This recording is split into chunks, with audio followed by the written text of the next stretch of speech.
này cái ngại tang cái này này môi lên rõ đi rồi bả tang đi bả ê ra mùi bò tông lại xòm nè bố bà bò nhớ mì rồi đó ní mùi chả đằng vui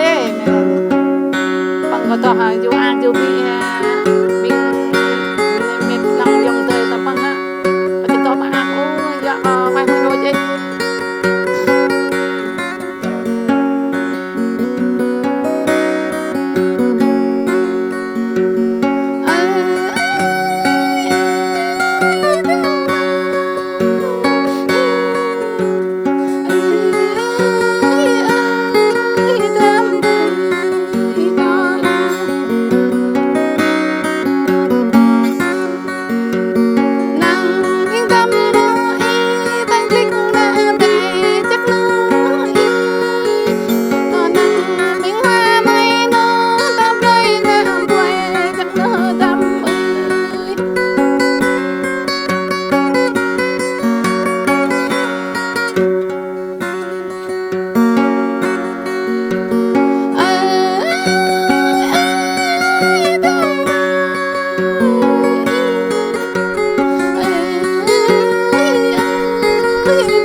lệnh hà này nè bà ạ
chắc là năng tê là cái mình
là thằng hai bên hoa na có cho mà bay ha Ồ, em lấy đó, chúng tôi bài tôm nè.